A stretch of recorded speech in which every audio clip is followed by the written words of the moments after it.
Hello and welcome to another Battlefield 3 gameplay analysis.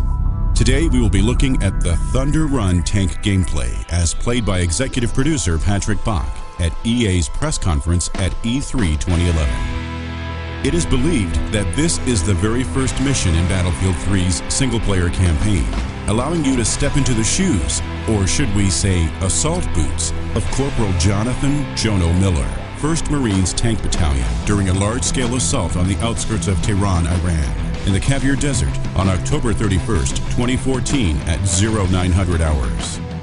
The video starts with Miller contemplating a toy dinosaur sent to him by his son.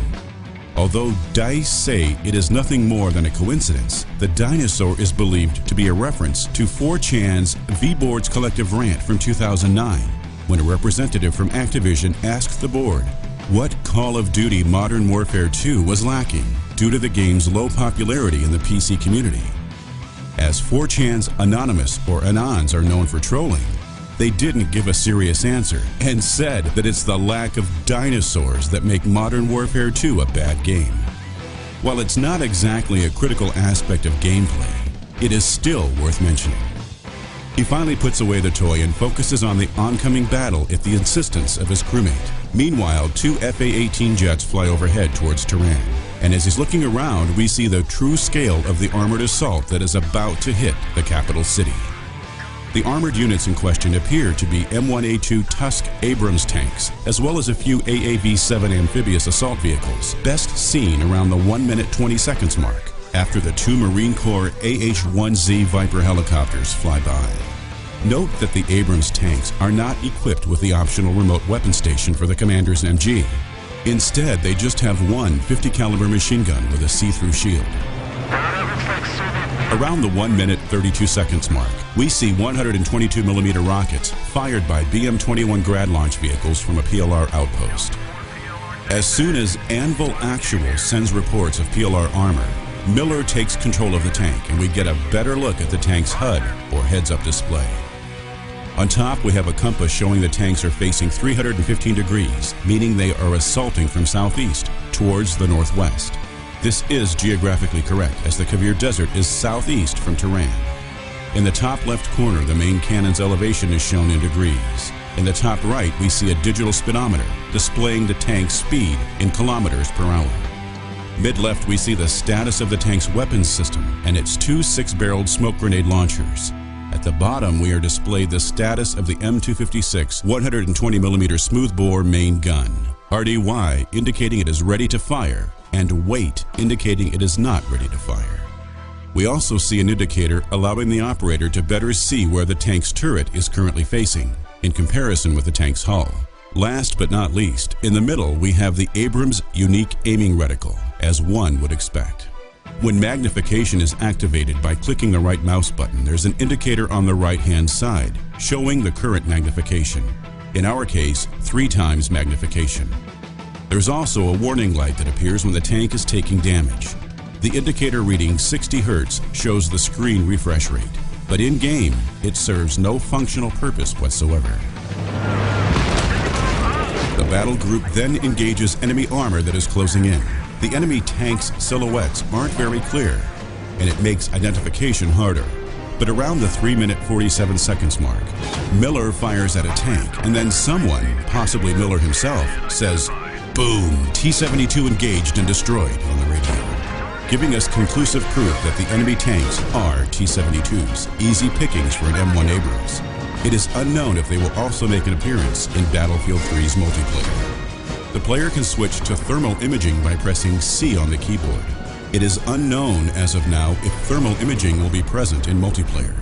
It wouldn't be a surprise to have all this included in the multiplayer, as Battlefield 2's tanks had everything from smoke canisters to coaxial machine guns, whereas in Battlefield Bad Company 2, the player had to choose a vehicle specialization, allowing them to use one item, and one item only, like the coaxial machine gun, the smoke launchers, or magnification. After the enemy armor has been destroyed, the group continues the advance towards Tehran until they are met by a barrage of artillery and are ordered to halt. Meanwhile, an unmanned aerial vehicle, or UAV operator, has eyes on the enemy outpost, hosting the BM-21s. He patches live feed over to Miller, who takes control of the drone and laser designates targets for friendly A-10 Warthogs. However, they cause minimum damage and, according to chatter, are at bingo fuel, meaning they have just enough fuel to make it safe back to base and have to egress, leaving the armored units to handle the rest. Thanks to thermal imaging, we can clearly see 5 BM-21s, 4 BMP-2s, several infantry units and trucks, as well as 2 SAM sites. After that, we see Frostbite 2's ant animation system hard at work, gifting the loader lifelike movement as he loads the 120mm gun, preparing for the charge on the PLR rocket batteries. Notice how he has "Don't Panic" written on his helmet. As soon as the armored unit starts the charge, the player is prompted to press the Shift key to go full throttle. Again, it is unknown if this feature will be available in multiplayer straightforward, or if it will require a vehicle specialization, as in Bad Company 2. Soon after the advance started, Anvil 3-2 is hit and bursts into flames, and 2 crew members on fire quickly jump out of the tank and roll on the ground in an effort to put their uniforms out. During the charge, we can see that the tank's top speed is approximately 50 km per hour off-road, as it is in real life. As the units move into the outpost, the player switches to a 7.62mm M240 coaxial machine gun by pressing 2 on the keyboard. The 120mm gun can be selected by pressing 1. The text "Lock" can also be seen on the left side of the HUD, possibly indicating a missile lock. After Miller kills several infantry units, he engages a BMP-2.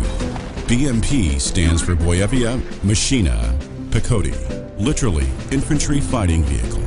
When you look at the BM-2's rear doors in real life and notice how thick they are, you might think, oh wow, thick armor to protect the infantry inside. Wrong. One critical flaw of this IFV is the fact that its rear doors hold fuel tanks, so a single hit to the back could blow up the whole thing.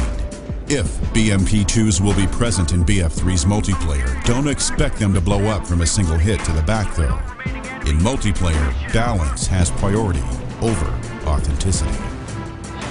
After the BMP is destroyed, Marines raid the compound, moving in through a breach in the earthen wall, also known as a berm. Miller then fires off a round into a BM-21, causing it to explode in a spectacular fashion, initiating a chain reaction causing secondary damage, destroying the other launchers, an impressive display of fireworks by the Frostbite 2 game engine. After that, the tanks move out of the encampment, and as soon as Miller can see over the ridge, he is shocked by the image of Tehran's outskirts in flames, while B-1 Lancer supersonic strategic bombers fly above and enemy armor are hit by airburst ordnance. Just like Miller, it's impossible not to be shocked by such a landscape which no other game can offer.